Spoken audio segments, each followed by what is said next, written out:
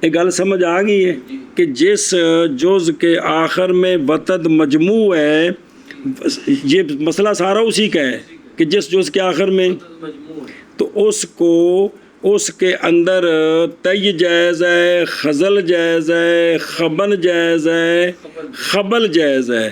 تو پھر یہ جو کافیے ہیں اگر یہ جمع ہو جائیں قصیدے میں تو حرج کوئی نہیں ہے، حرج ایشا بس۔ سمجھ آئی؟ آخر ایک باری بے بتد مجموع جب جز کے آخر میں ہو، کے آخر میں ہو تو اس کا ویسے تو یہ مسئلہ ہے وہ پیچھے بحور کا وہی سوال کر رہے ہیں، لیکن چونکہ اس کا تعلق قافیے کے ساتھ بھی اس لیے تنبیہ کو یہاں لائے ہیں، جائز رہتا جس کا جیسا کہ بحر بسیط اور بحر رجز میں، اور جائز ہے اس کا خزل جیسے، یا جائز ہے خبر اس کا جیسا کہ بحر رمل میں، بحر خفیف میں اور بحر متدارک میں۔ جب یہ ہوگا نا تو پھر جائز ہو جائے گا اجتماع کس کا؟ متدارک اور متراکب، یعنی دو قافیے، پہلے میں متدارک دوسرے میں متراکب، تو حرج کوئی نہیں ہے۔ اور جائز ہے خبر اس کا جیسا کہ بحر بسیط میں اور بحر رجز میں، اور اب جب یہ ہوگا تو پھر یہ تین قافیے جمع ہو جائیں گے، ایک شعر کا آخر قافیہ متدارک، دوسرے کا متراکب، تیسرے کا، تو کوئی حرج نہیں ہے۔ تنبیہ وتد مجموع جب ہو جز کا آخر تو جائز ہے تیس کا، جیسے بسیط اور رجز، یا جائز ہے خزل اس کا، اور جز کا جیسے کامل، یا جائز ہے خبن اس جز کا جیسے رمل اور خفیف اور بحر متدارک۔ تو اب اس صورت میں جائز ہے اجتماع متدارک اور متراکب کا، متدارک اور متراکب، یا جائز ہے خبل اس کا، اور جز کا جیسا کہ بسیط اور رجز۔ جیسا کہ بسیط اور تو اب کیا ہوگا؟ اب یہ جائز ہوگا جی، جائز ہوگا اجتماع، تو اجتماع جمع ہو جائے گا قافیہ متقابس اولین کے ساتھ، یعنی قافیہ متدارک اور قافیہ متراکب کے ساتھ۔ شابہ جی۔ مدد مجموع جب ہو جس کا آخر تو جائز رہتا جس کا جیسا کہ بحر بسیط اور بحر رجز، یا جائز ہے قدر اس کا جیسا کہ کامل، یا جائز ہے خبر اس کا جیسا کہ بحر رمل اور بحر خفیف اور بحر متدارک، تو جائز ہے اجتماع متدارک کا اور متراکب کا، یا جائز ہے خبر اس کا جیسا کہ بحر بسیط بحر رجز، جمع ہو جائے گا قافیہ متقابس اولین کے ساتھ۔ الخامس آخری مسئلہ، الخامس وجوبها، پانچواں مسئلہ ہے، قافیے کے 5 مسئلے تھے، کتنے؟ 5 مسئلے ہیں قافیے کے وجوب، قافیے کے کہ اگر یہ چیزیں ہوں تو شعراء کے نزدیک یہ قافیہ معیوب ہوتا ہے۔ یہ قافیہ کیا جی؟ پانچویں قسم ہے قافیے کے وجوب کے بیان، پانچویں قسم قافیے کے وجوب کے بیان میں۔ چلو جی، خامس قافیے کے وجوب، قافیے کے وجوب، شابہ جی۔ خامس قافیے کے وجوب، ال اعادۃ کلمۃ الربیع لفظا و معنی کقولہ، نمبر 1 الایطاء کی عیب کا نام ہے ایطاء۔ ایطاء کیا ہے کہ پہلے اور دوسرے شعر کا جو ہے نا روی جو ہے، کلمہ روی کا اعادہ کرنا لفظاً بھی معنن بھی، وہ ایک ہی لفظ جو ہے نا لفظاً معنن 2 مرتبہ 2 شعروں کے آخر میں آ جائے تو اس کو کیا کہتے ہیں؟ ایطاء کہتے ہیں۔ ادھر دیکھو، روی کے کلمہ کا لفظ کا لفظی اور معنوی اعتبار سے 2 بار آنا، کی روی کے کلمہ کا لفظی اور معنوی اعتبار سے 2 بار آنا، یعنی لفظ اور معنی میں فرق نہ ہو۔ اب یہ شعر پڑھ، آباد البیت فی خصاء مظلمۃ تقید العیر لا یسری بها الساری، لا یخفض نہیں ہے گا، یہ شعر کس کتاب میں پڑھتا ہے؟ الرزق فی ارض علم بها ولا يدل ولا مصباح الساری۔ اب یہ دونوں اشعار میں قافیہ ہے ساری، یہ چلنے والا، اور دونوں جگہ میں ایک ہی معنی ہے۔ تو یہ جو دونوں شعروں میں قافیہ ساری ساری آ رہا ہے نا، اس کا نام کیا ہے؟ بھی بالکل لفظاً مانن ایک جیسا ہے تو یہ ایتا ہے اور یہ کافیہ کا عیب ہے جی، سمجھے ہی؟ چلو جی، ایتا اعادہ کرنا روی کے کلمے کا، روی کے کلمے کا، روی تو وہ آخری حرف ہے نا، لیکن روی جس کلمے پورے میں ہے وہ پورا کلمہ ہو گیا نا، روی کا کلمہ، روی کا کلمہ، اس میں روی تو ہے نا، را کیا ہے سنیں ہی نا، یا ہے نا، یا پر شعر ختم ہو رہا ہے نا، تو روی تو جو ہے نا وہ یا ہے اور ہیں یا ہے نا روی، اور ساری جو تو آخری کرم یا ہے نا، تو روی جو ہے نا وہ تو یا ہے، لیکن اس یا کا پورا کلمہ کیا ہے؟ ساری تساری، یہ مطلب ہے جی، یہ اعادہ کرنا روی کے کلمے کا لفظاً و مانن، جیسا کہ شاعر کا قول۔ ہاں جی،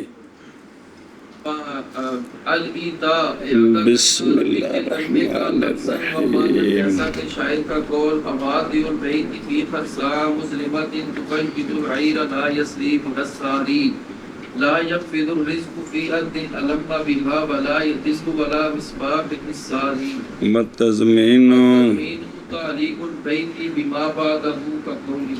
دوسرا عیب اس کا نام ہے تضمین۔ کیا نام ہے؟ وہ یہ ہے کہ پہلے شعر کا معنی ما بعد والے شعر کے ساتھ معلق ہو، دوسرا شعر ساتھ ملے گا تو پہلے کا معنی پورا ہوگا، اس کو بھی عیب شمار کیا جائے۔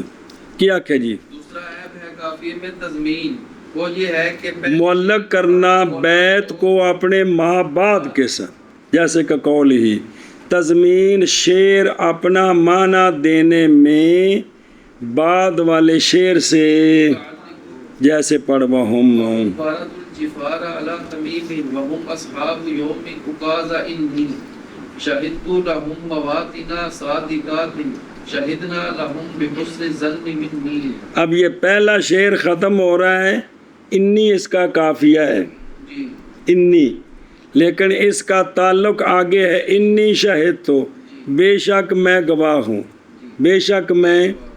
اب چونکہ پہلے شعر کا معنی معلق ہو گیا کس کے ساتھ؟ دوسرے شعر کے ساتھ، اس لیے یہ تضمین ہے اور یہ شعروں میں عیب ہے۔ سمجھا گئی ہی کہ بھئی جوڑنا تو تام معنی کرنا ہے، پڑھنا تھلے معنی لکھے جو اردو سارے، اور تضمین معلق کرنا بیت کو معنوی طور پر اپنے ماں بعد کے ساتھ، اپنے ماں باپ کے ساتھ، جی، اور تضمین معلق کرنا بیت کو اپنے ماں باپ کے ساتھ، جیسے شاعر کا قول، وَهُمْ بَارَدُ الْجِبَارَ عَلَى تَمِيمٍ وَهُمْ أَصْحَابُ يَوْمِ عُكَاظَ إِنِّي شَهِدْتُ لَهُمْ قَوَاتِنَ صَادِقَاتٍ شَهِدْنَا لَهُمْ بِحُسْنِ ظَنِّ مِنِّي۔ آگے جی، وَالْإِقْوَاءُ اختلاف المجرى بِكَسْرٍ وَضَمٍ كَقَوْلِهِ۔ بس یہ مجرا پیچھے دیکھنا کیا تھا، اور دیکھو نا، الثالث صفحہ نمبر 94، الثالث حرکاتها، پہنچ گئے 94 کا، وہ 54 یار 94 کہہ رہے ہیں، 94 تو اس وجہ ہے 54 نمبر صفحہ۔ الثالث تیسرا مسئلہ، حرکات القافیہ ست، اول حل مجرا، واہ حرکات روی المطلق، روی مطلق کی جو حرکت ہے نا اس کو کیا کہتے ہیں؟ مجرا کہتے ہیں۔ اب اس مجرا کو دخل ہے بہت ساری چیزوں میں، دھیان رکھی، روی مطلق یعنی روی متحرک، روی متحرک کی حرکت وہ کیا ہوگی؟ زبر ہوگی، زیر ہوگی، پیش ہوگی، چوتھی کچھ ہو سکتی ہے؟ تین، واپس آؤ۔ ایک وا کیا ہے؟ اختلاف المجرا بے کسر و ضم، بے کسر و ضم، پہلے مصرے میں روی مطلق کا کسرہ، دوسرے مصرے میں روی مطلق پر ضمہ، یا اس کو الٹا دیں جی، یہ کیا کیا جی؟ اقوا، تیسرا عیب ہے قافیہ میں اقوا، اقوا ہے کہ مجرا کا اختلاف، کسرہ دوسرے مصرے میں روی کا ضمہ مثلا، اس کا عکس بھی ہو سکتا ہے، یعنی دونوں کی حرکتیں بدل جائیں۔ اور شعر ویک اقوا، دو شعروں کے مجرا میں زیر اور پیش کا اختلاف لا بأس، ومن كسر جسم الجبال وأحلام الأسافير. اب اسافیر جو را ہے نا جی روی اس کی حرکت کیا ہے آگے كأنهم قصب جوف أسافره مسكر نفقت فيه الأعاصير. اس میں جو روی ہے اس کی حرکت سما ہے کس کی را کی جی سمجھا جی اب پہلے روی کی حرکت کسرات دوسرے کی سما اس کا نام کیا ہے مجرا نا اس کا نام ہے اقوا تو یہ شعروں کے اندر کیا ہے یہ عیب شمار ہوتا ہے چلو جی اور اقوا مجرا کی مجرا کا اختلاف کسرے اور ضمے کے ساتھ جیسے شاعر کا شعر شابہ جی مجرا کا اختلاف ہے کسرے اور ضمے کے ساتھ جیسے شاعر کا شعر لا باس بالقول من طول ومن كسر جسم الجبال واحلام الاسافير كانهم قصب جوف اسافره مسكب نفقت فيه العاصير.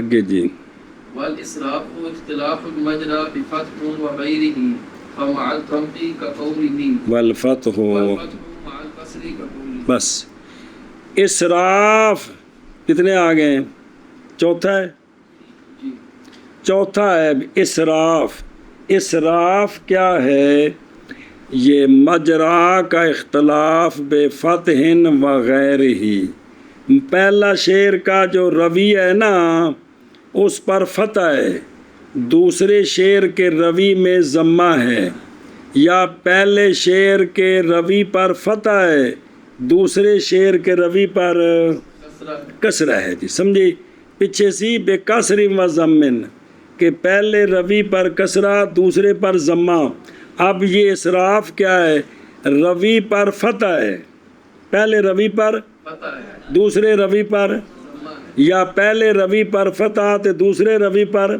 یہ اس پہلے کا غیر ہے نا کیڑا ہو بے کسر و ضمن کا اب ان دونوں کے شعر دیکھو جی او اسراف مجرا میں زیر مجرا میں زبر اور غیر زبر کا اختلاف ہو مثلا زبر اور پیش کا اختلاف ہو جی پڑھ شعر أرأيتك إن منعت كلام يحيى أتمنعني على يحيى البكاء. بکا اس میں روی حمزہ کیا ہے فتح اگے وفي قلبي على يحيى سهاد وفي قلبي على يحيى البلاء.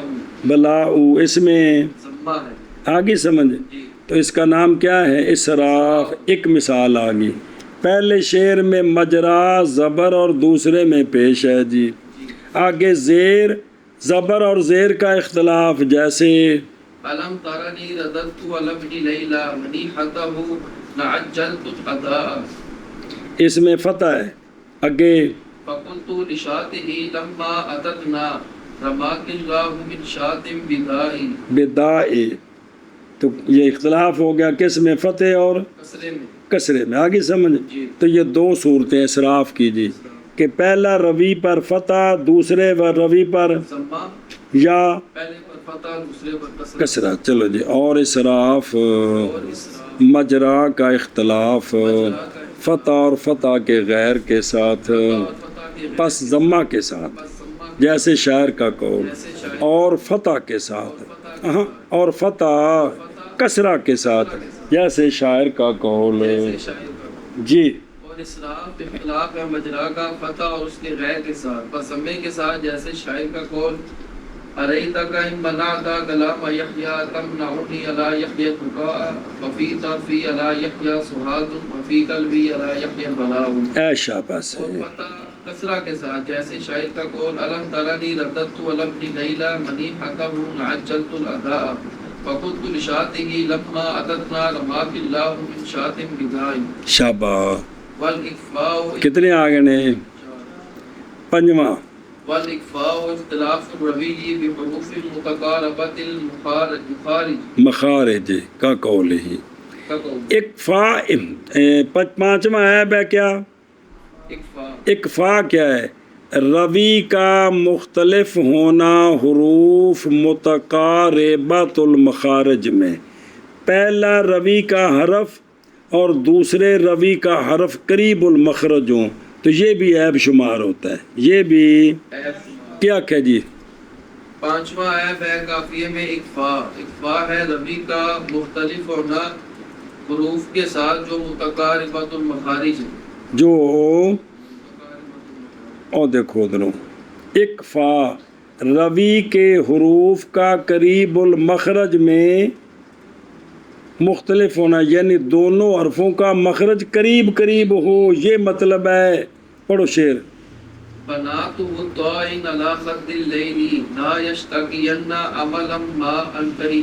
ان کہنا اب پہلے شعر میں روی لام ہے، دوسرے میں تو لام اور نون دونوں ہیں کہ کوئی نہیں، لام نون دونوں قریب المخرج ہیں جی، تو یہ بھی شعروں کے اندر کیا ہے، عیب شمار ہوتا ہے۔ اور اکفا روی کا اختلاف حروف متقاربۃ المخرج مخارج کے ساتھ، متقاربۃ المخارج، صرف اتنا ہی فرق ہو جی، جیسا کہ شاعر کا قول جیسا کہ شاعر کا۔ جی۔ اور اکفا روی کا مختلف ہونا حروف کے ساتھ ایسے حروف جو متقاربۃ المخارج ہوں، جیسے شاعر کا قول بنات الطائن علی خد اللیل لا یشتقین عملا ما انکری۔ اگے والاجازۃ اختلافہ بحروف متباعدۃ المخارج کقولہ۔ اچھا جی، کتنے آگے؟ 5 آئے۔ جی چھٹا ہے بے الاکفا الاجازہ کی، الاجازہ یہ کیا ہے، روی کا مختلف ہونا حروف متباعدۃ المخارج کے ساتھ، پہلے روی کا حرف دوسرے روی کا حرف بالکل وہ ان کا مخرج بہت دور دور ہے جی، بعد المخارج، یہ بھی عیب شمار ہوتا ہے، اور اس کا نام کیا ہے، اجازہ، جیسا کہ شاعر کا قول کیا کہ جناب ایک باری عیب قافیے میں ہے اجازت۔ اجازت ہے روی کا مختلف ہونا حروف متباعدۃ المخارج کے ساتھ۔ اے شاباش جی، شعر پڑھ۔ الا هل ترى ان لم تكن ام مالک بملک یدی ان الکفاء قلیل۔ روی کون ہے، لام، آگے رآ من خلیلیہ جفاء وغلظۃ اذا قام یبتاء قلوس غمیم۔ زمیم، روی ہے میم، پہلے شعر میں روی لام، دوسرے میں روی لام اور میم دونوں کا مخرج علیحدہ ہے، میم کا مخرج شفتین ہے، لام کا مخرج پیچھے ہے جی، یہ تو یہ ان کا مخرج دور ہے جی، یہ سمجھے ہی، تو یہ بھی کیا ہے شعروں میں عیب ہے جی، اے شاباش جی۔ اور اجازہ روی کا اختلاف حروف متباعدۃ المخارج کے ساتھ، جیسے شاعر کا شعر جی۔ اور اجازت مختلف ہونا روی کا حروف متباعدۃ المخارج کے ساتھ، جیسے شاعر کا شعر الا هل ترى ان لم تكن ام مالک بملک یدی ان الکفاء قلیل رآ من خلیلیہ جفاء وغلظۃ اذا قام یبتاء القلوس غمیم۔ تو خلاصہ کیا نکلا کہ بھئی یہ جو عیب ہیں قافیے کے وہ کتنے ہیں جی، الایطاء ایک، دوسرا 2 3 4 5 6، آگے سمجھے، آخری مسئلہ بسم اللہ الرحمن الرحیم جی، لو جو آگے درود شریف آ گیا جی۔ وسنادو کی والسناد اختلاف ہو اختلاف ما یراعى قبل الربیع من الحروف والحرکات۔ واہ، ایک ہے علم عروض کے اندر لفظ سناد کی، وہ کیا ہے، اختلاف اس کا جو رعایت کیا گیا ہے روی سے پہلے حروف سے اور حرکات سے۔ تو یہ 5 قسم ہے یہ، اور دیکھنا پچھلے صفحے تھے اشعار کے، اور پچھلے صفحے تھلے اشعار کے قافیوں میں روی سے پہلے حرف و حرکات کے اختلاف کو سناد کہتے ہیں، اس کی سمجھے ہی کہ اشعار کے کافیوں میں روی سے پہلے حروف و حرکات کے اس کی 5 قسمیں. بسم اللہ. اب یہ عیوب میں نہیں ہے، یہ علیحدہ مسئلہ شروع ہو گئی.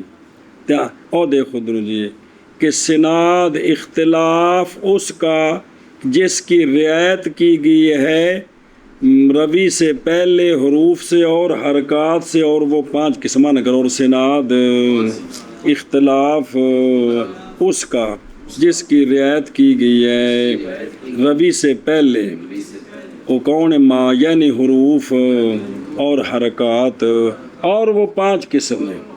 ہاں جی. اور سناد اختلاف ان حروف اور حرکات کا جن کی رعایت کی گئی ہے روی سے پہلے، اور وہ 5. شاباش. اس سناد الرزق وهو رزق واحد البيتين دون الآخر كقوله. نمبر 1 سناد الردف کی سناد الرزق وہ ہے کہ 2 شعروں میں سے ایک میں ردف ہو دوسرے میں نہ ہو. 2 شعروں میں سے ایک میں ردف اور دوسرے میں نہ ہو. اس کو کیا کہتے ہیں؟ سناد الرزق کا قول ہی. اور شعر دیکھ پڑھو. اذا كنت في حاجة مرسلا وارسل حكيما ولا توصيه. اس میں جو ہے نا روی ہے کون؟ سواد جی. اس سے پہلے جی ردف ہوتا ہے نا، مدہ ساک حرف لین ہو. کس سے پہلے؟ روی سے پہلے. تو یہ پہلے کون ہے؟ واو ہے نا. تو سے نا، تو سے ہی ہو تو ضمیر ہوگی نا. تو کافیہ جو نا بینا روی سواد ہے، تو اس سے پہلے کون ہے؟ ردف ہے. ردف ہے. اگلا شعر دیکھو. وَإِن بَابُ أَمْرٍ عَلَيْكَ الطَّوَافُ فَشَاغِرْ لَبِيبًا وَلَا تَعْصِهِ. یہاں سواد سے پہلے نہیں ہے نا. تو یہ ہے کہ بھئی سناد و ردف کیا ہے کہ بیتین میں ایک میں ردف ہو دوسرے میں نہ ہو. آگے سمجھے. مانا کرو سناد و ردف اور وہ بیتین کے ایک کا ردف نہ کہ دوسرے کا. اج میں لا تو سے ہی تے لا تا سے ہی. جی. سناد الردف اور وہ ردف ہے بیتین کے ایک کا نہ کہ دوسرے کا، جیسے شاعر کا قول اذا كنت في حاجة مرسلا فارسل حكيما ولا توصيه. وَإِن بَابُ أَمْرٍ عَلَيْكَ الطَّوَافُ فَشَاغِرْ لَبِيبًا وَلَا تَعْصِهِ. شابہ. واہ. وَسِنَادُ التَّعْصِيصِ تَعْصِيصُ أَحَدِهِمَا دُونَ الْآخَرِ كَقَوْلِهِ. دوسرا ہے سناد التاسیس. کیا ہے؟ سناد التعصیص کہ 2 شعروں میں سے ایک میں تاسیس ہو دوسرے میں. یہ تعلق سب کا قافیے کے ساتھ ہے، تو قافیہ شعر کے آخر میں ہوتا ہے. جی کیا کہ جی دوسرا سناد التعصیص. سناد التعصیص یہ ہے کہ 2 میں سے ایک کی تاسیس ہو، ایک میں تاسیس ہو شعر میں، دوسرے شعر میں نہ ہو. پڑھ شعر استاد. یا دار من یتسلمی ثم اسلمی فخندف حامت هذا العالمی. پہلے شعر میں تاسیس نہیں ہے جی، اور جو پہلا شعر جی نہیں ہے، جبکہ دوسرے میں تاسیس ہے. کیونکہ اسلامی میں میم جو ہے نا جی میم ہے روی، اور اس سے پہلے الف کو نہیں ہے. اور عالمی میں میم سے پہلے نہ الف نہ، مطلب ہوتا ہے کہ روی اور الف کے درمیان حرف متحرک ہو. تو یہاں پہلے میں میم اور الف پیچھے ہے کوئی نہیں ہے، تو وہاں اس میں تاسیس کوئی نہیں ہے.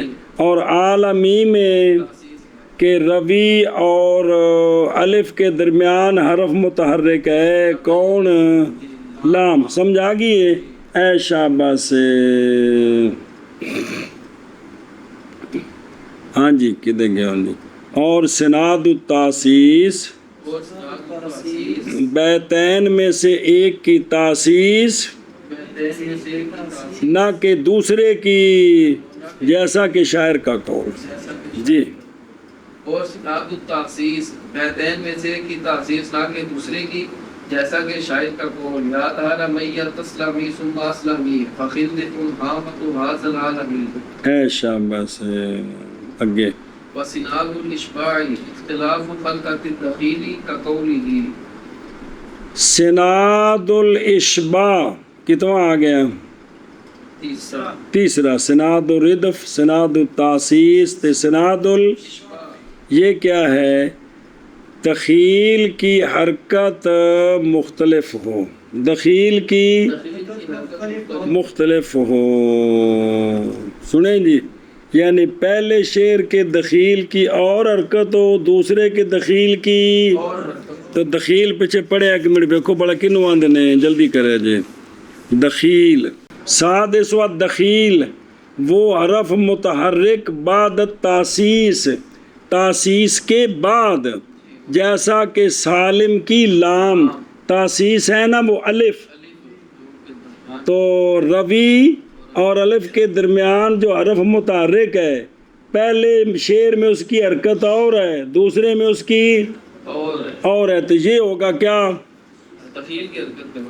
یہ ہوگا کہ بھئی یہ ہے سناد الاشباع. کیا ہے؟ کہ دخیل کی حرکت مختلف ہو، پہلے شعر میں اور ہو، دوسرے میں لہن پڑھ دو میں شعر. اور دو شعروں کے دخیل کی حرکت کا مختلف ہونا، جیسے وہم تارادو.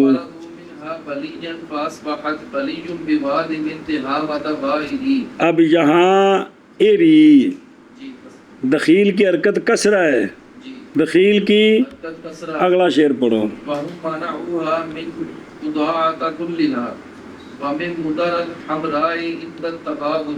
یہاں دخیل کی حرکت پہلے کسرہ ہے اور اب ضمہ ہے، تو اس کا کیا نام ہے؟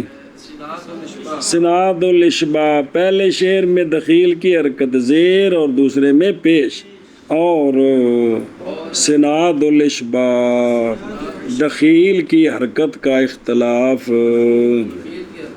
جیسے شاعر کا شعر. شابہ جی. وسناد الاشباع اور سناد الاشباع دخیل کی حرکت کا اختلاف، جیسے شاعر کا شعر. وَمُنْقَرَضُ مِنْهَا بَلِيًّا فَأَصْبَحَتْ بَلِيٌّ بِوَادٍ انْتِهَابَةَ غَائِرِي وَهُمْ مَنَعُوهَا مِنْ قُضَاعَةَ كُلِّهَا وَمِنْ مُدَرَ الْحَمْرَاءِ عِنْدَ التَّوَاضُعِ. آگے جی. وسناد الحذف اختلاف حرکت ما قبل الرجف كقوله. کتنے آگے ہیں؟ چار ہیں نا. سناد الردف تین ہے نا. چوتھا آ گیا سناد الحذف. کیا؟ ہاں زا واو زال. یہ کیا ہے؟ ردف کے ما قبل کی جو حرف حرکت ہے نا وہ مختلف ہو جائے. ردف کون؟ وہ جو مدہ ہے، حرف لین ہے، روی سے پہلے جو لین ہے اس کے ما قبل کی حرکت ہے، پہلے شعر میں اور ہو، دوسرے میں. اس کا کیا نام ہے؟ کیا کہ جی سناد الحذف کیا ہے؟ ردف کے ما قبل کی حرکت کا مختلف ہونا. پھر ایک باری سناد الحذف ردف کے ما قبل کی حرکت کا مختلف ہونا. شعر پڑھو. لقد لقد علمت الجبال جبار کاننا عجونهن عجون وین. یہاں روی ہے عین، اس سے پہلے ردف ہے کہ نہیں حرف لین، تو ما قبل کی حرکت کیا ہے؟ کسرہ. کسرہ این کے اندر یار ضمہ کتنے جی. اگے کانی بینا حافیت عقاب ترید حمامتا فی یوم غینی. غینی. اب یہاں روی ہے نون، اس سے پہلے ہے ردف، ردف سے ما قبل کی فتح، پہلے میں کسرہ دوسرے میں فتح. آگے سمجھے یہ کیا ہے؟ سناد چلو جی. اور سناد الحذف ردف کے ما قبل کی حرکت کا اختلاف، یعنی ایک شعر میں حرکت اور ہے، دوسرے میں اور ہے. یہ مطلب ہے یہ دو شعر جڑیں گے تو تب یہ کام چلے گا جی. اور سناد الحذف ربی کے ماقبل کی ردف کے ماقبل کی حرکت کا مختلف ہونا، جیسے شاعر کا شعر رقد علی الخفا علی جبال کاننا عیون ہننا عیون وینی کانی بینا حافیت عقاب ترید حمامتا فی یوم غینی آگے وسناد التوجیہ اختلاف حرکت ما قبل الربیع المقید کا قولی۔ چلو جی، کتنے؟ 4 آگے ہیں، 5واں ہے، 4 ہے نا۔ 5واں سناد التوجیہ، کون؟ سناد التوجیہ روی کے ما قبل کی حرکت، روی مقید کون ہوتا ہے؟ ساکن۔ روی مقید کے ما قبل کی حرکت مختلف، ایک شعر میں اور حرکت ہے، دوسرے میں اور حرکت، کیونکہ روی تو خود ساکن ہے تو ما قبل متحرک ہوگا جی۔ کیا کیا جی؟